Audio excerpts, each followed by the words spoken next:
Hi, this is Bonnie, and today I'm going to be doing a card with stamping, but I'm going to try to do a little bit different with it. We're going to see how that goes. I'm going to show you some of the combinations I've put together is also a little bit different. This one is called Forest Flowers. This Fairy Hug stamp. This is a Fairy Hug stamp called Hummingbirds.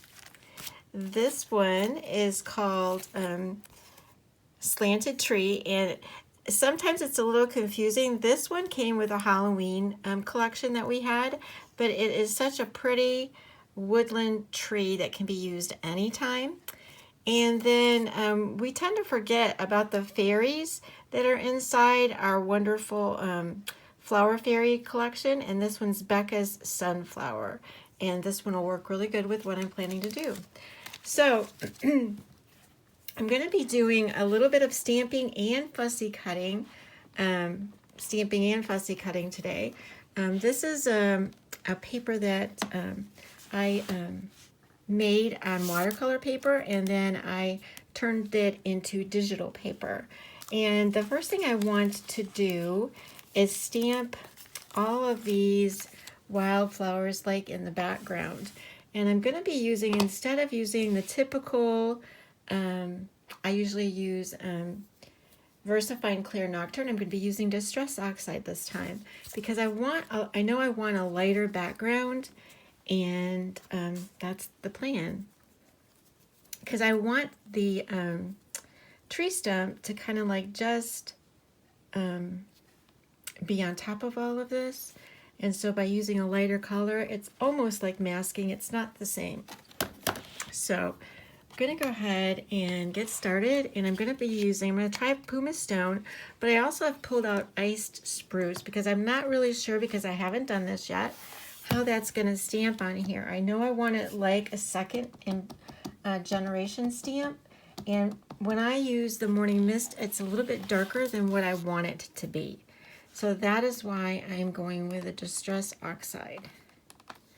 I also know that because this is digital paper, that if I wanted to add water to this digital paper, it will also react, because the ink in your or the inkjet is water-based. If you do this on a laser jet, if you print your paper on a laser jet, it is not water-based, and it won't react like ink does. Now I had a feeling this one wasn't going to show up as well, because it's very, very light.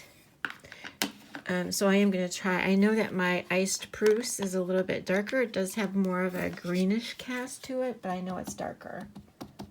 So I think it'll show up a little bit better. I did want the gray look, but I'm afraid that the hickory smoke is going to be too dark. So my Pumice Stone was too light. And it could be it needed to be re-inked. Yeah, see, so that's going to work. And you know what? It doesn't need to be as solid because it's in the background. So I'm fine with that too. And I'm just going to randomly use these and just put them on.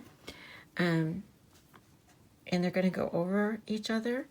And I can also color these in with colored pencils in the background. But I am going to go, like I said, with the Iced Spruce. It seems to be working great. It does give me the gray look. And so that's all I want to do, is continue doing that all the way across to get that look. I'm going to go ahead and do a couple more so you can see. And it's just, you can just randomly put those on whatever way you want. And this works really well.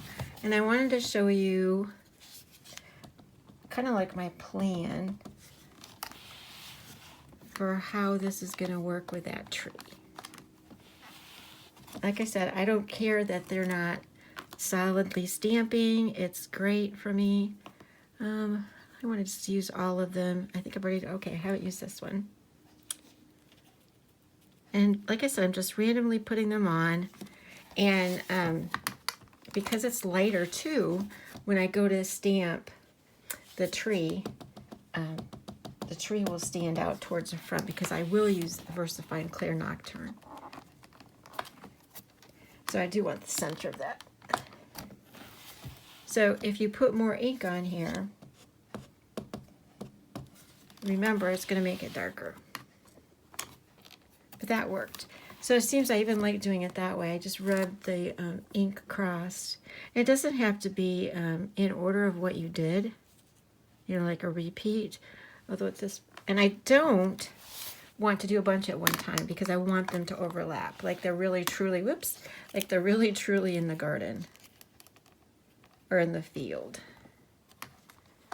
There we go. I had that one backwards. So I'm going to rub that across, see what happens. I liked that. Yep, that's working. So again, I'm just gonna, like I said, randomly keep going across here.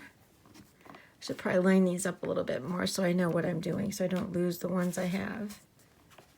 Yep, okay. Organize myself a little bit. And I'm gonna do it all the way across.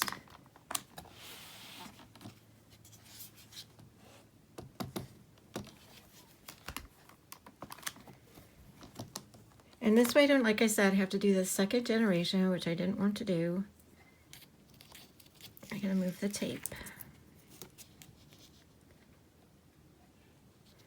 And like I said, you can come back in here and add color with your pencils.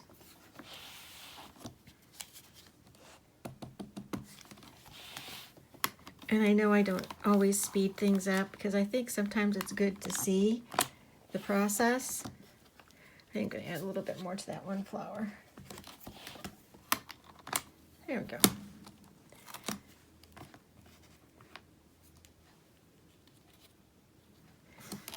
Oops, I got my finger caught on the camera. Sorry about that. That's never happened.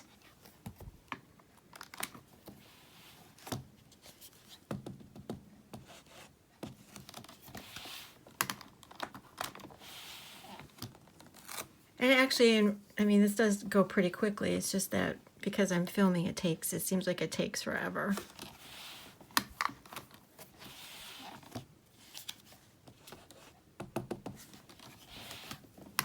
But this does have a little bit of like a kind of a green-gray cast. I kind of like that. All right.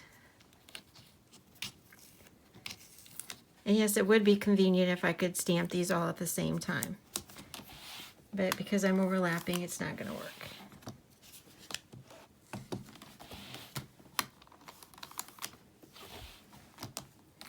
And I could really do two of the same. It doesn't even matter. It's just however you want to do this. That's what's fun about doing this kind of stamping. It doesn't have to be any kind of specific order. It's whatever you want to do. Just to get a background filler.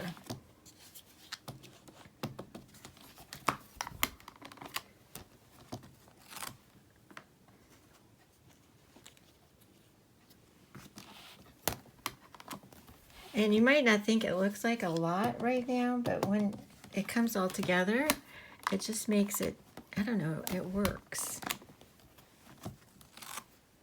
Okay, let's just see. I think this one, fill it in. Almost done.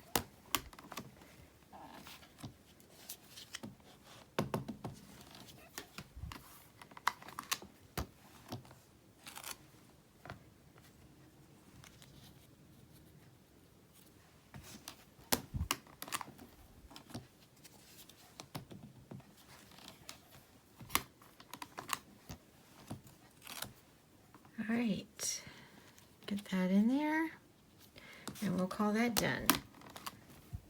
And then I'll pull out my Slanted Tree, and I'll show you how that works. Okay, so that's what that looks like. This is just kind of cool in itself. You could color that in and just add something even to the top, add a sentiment, and you got a card. However, like I said, I'm going to take it a little bit further. See if I can, I know I'm not going to overlap there, so I'm going to go ahead and take this off so I put my tape down here. There we go. All right, so I'm going to use my example so I know where I want everything to go. You can kind of see how that works with that in the background already.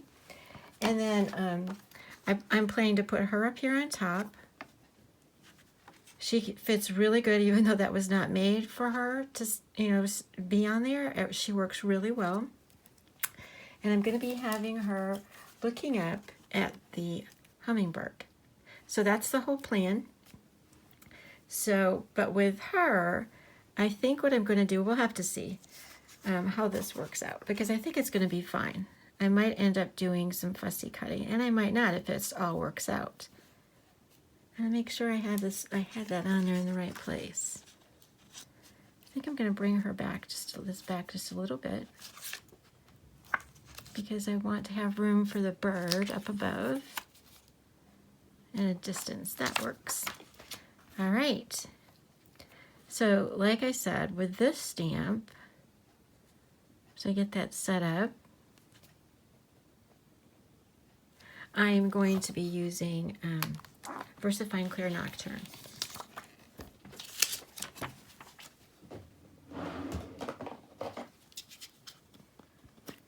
Okay, I love this tree. This also would be really nice in the brown. I mean, I usually stamp this in the brown, and the colors of this would have worked great with that too. And I'm not going to have to worry so much about masking her, because it looks like she will fit right on that part right there perfectly. And I'm still going to need to probably ground this at the bottom by using some paper, torn paper, and ink. We'll see how that goes too.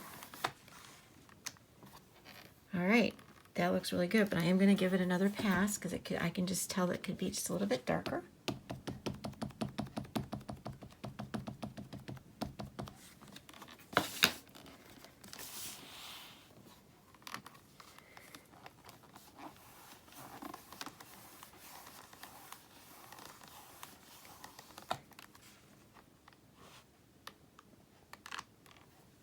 Yep, that looks great. And I even like that just by itself. So each step along the way here, you could stop and just, you know, put a sentiment like I said up there, and that would be really pretty. So the next thing I'm going to go ahead and see if this works. I think it will. Is I'm going to get her to sit right on the top of that. If you can see, there's this little piece of, I would say it's like a branch that's been broken off. And then there's a part back here where she could actually sit, and if you just, instead of making her straight like this, sitting on the ground, she's like perched on that little bit right there. Let's see if we can get that to work. And I think I can. In between the mushroom and that little branch. I don't want it to look like she's doing too much floating. Although, I would say butterflies, fairies can, they have wings. All right, whoops. I am going to use a nocturne for this one.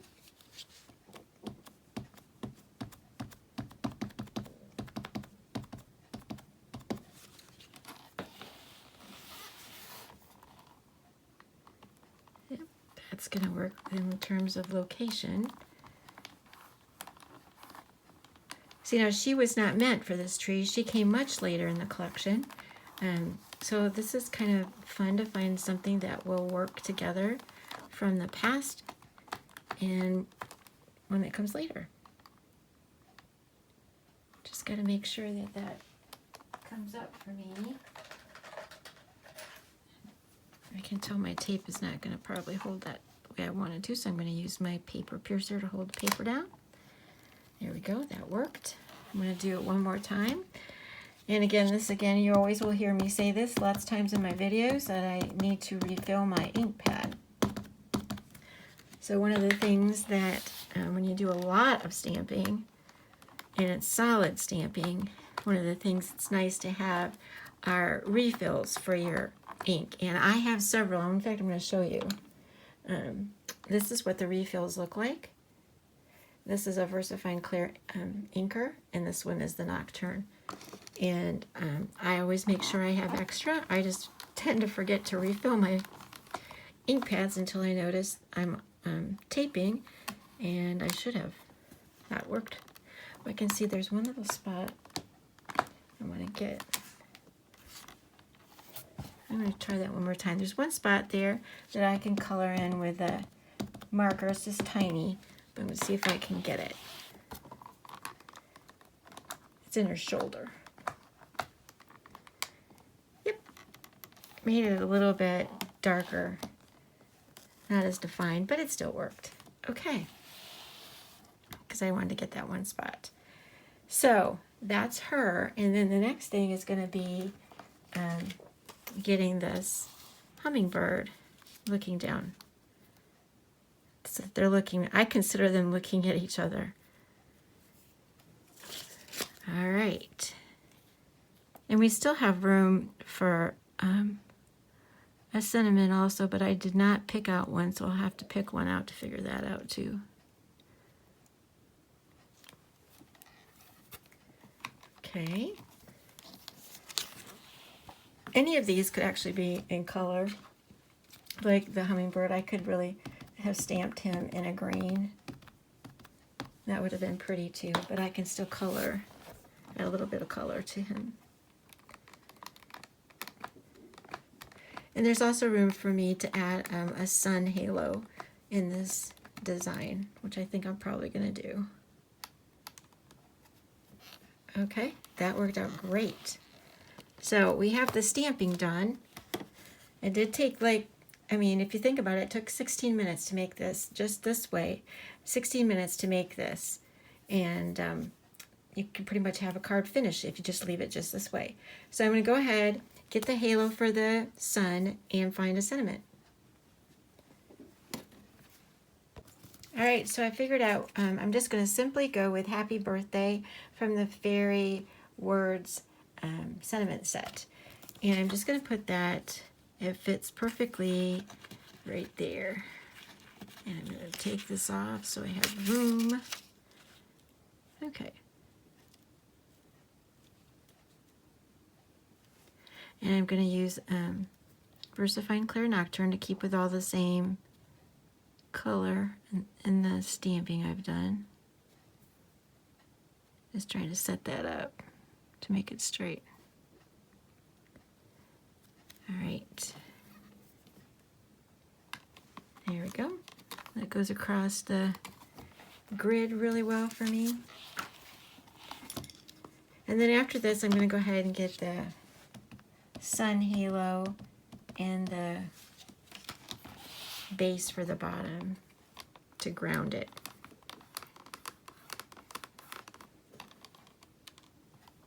Okay, that works really great. So I'm going to go ahead and get the rest of it together. Okay, so this is a die cut circle out of cardstock, and this one is 2.5 inches in diameter. And I'm just going to be putting that right there. I'm going to start with tumbled glass. I'm not sure if I want to make it darker. I don't want it to really totally look like a moon. I really want it to be more of the sun. So we're going to try to balance it between those two images a little bit. And we're going to start, like I said, and see if it makes a difference with just using the tumbled glass. I know it's probably picking up some of the ink off of my die cut, because it does that. When you try to pull ink off from the side, it always tends to pick off the ink from there as well. So it is really like a combination of the tumbled glass and the chipped sapphire that's back there. So I think I'm going to try something else just to see if I can make that. I mean, right now it kind of looks like a moon, but I've got old paper, and I think old paper kind of blends with this down here. And so I'm going to give that a try inside of to make that look maybe more like a sun. And all I'm going to do is come back in here and do some circles really lightly, because the purpose is I'm really trying to go with more of a sun than a moon, but it can be either.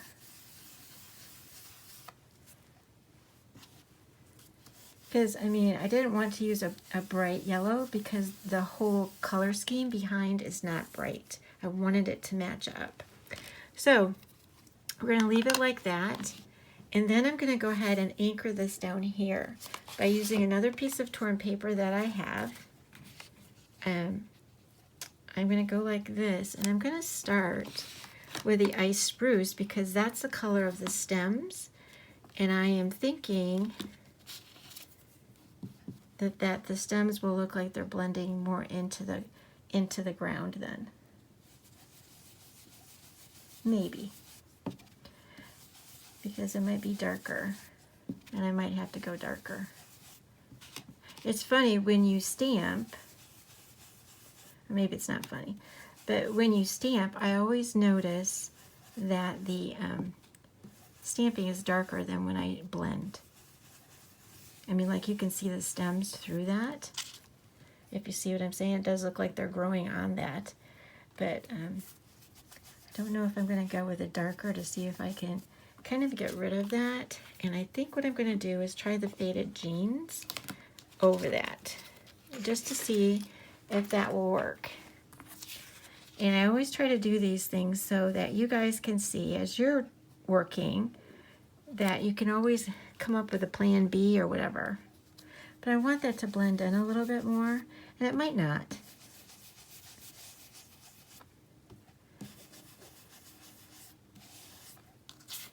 Yeah, it's not going to really totally blend into that part of it. So there's another plan that I could do is with my pencils. I can even come in here and make it look like they're little dips, and I'll show you that so you understand what I'm saying. So anyway, that's the hill that's standing on, but I still want this background to be supported, so I'm still going to do this. And I'm still going to use the I think I'm going to use ice spruce again, just so that I'm staying together with the same color. And then I'll add the faded jeans. And that could have been my deal too. I might have needed to use chipped sapphire. I used faded jeans. All right, I shouldn't have taken that off, but I can line that back up.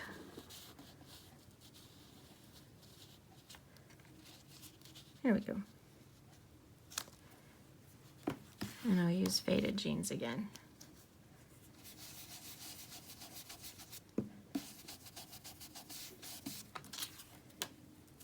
Okay, so like I said, I'm going to go use something with my pencils to try to get those looking like they are more in there. I don't think that you know what, I'm going to pull the chipped sapphire just to give that a try. Because that would tell me whether or not I really need to color that in. And I might need to. And it's okay, this is just to try. So we'll line that back up. Maybe. There we go. No, that's just blending it in more. So that's not really making it look different.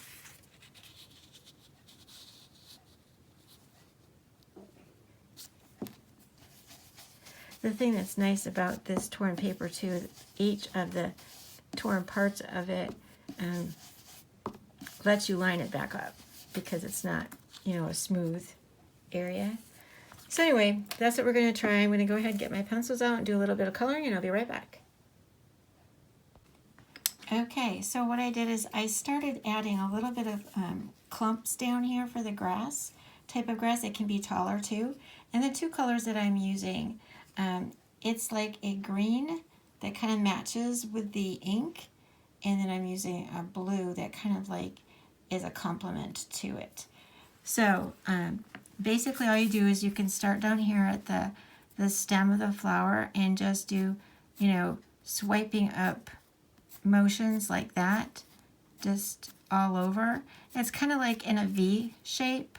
So like, you know, I'm doing like a V.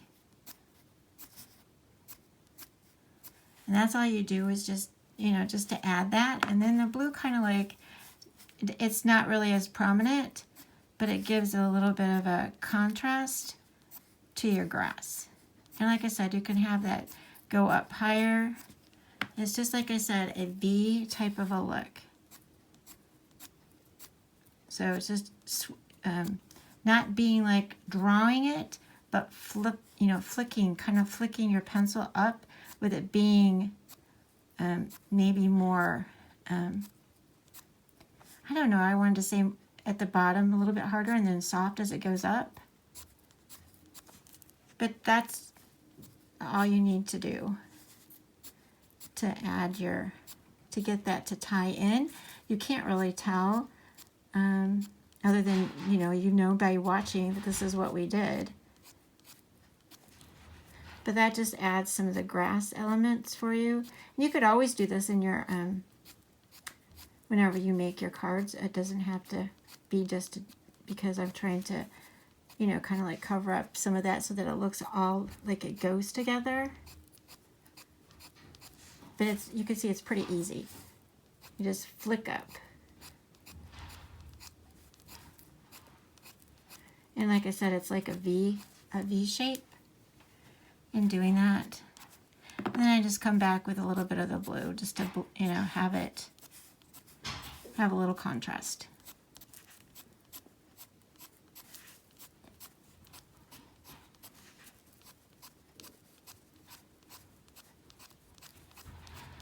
Okay, so that's basically how I would do the bottom of that. You can see how that looks.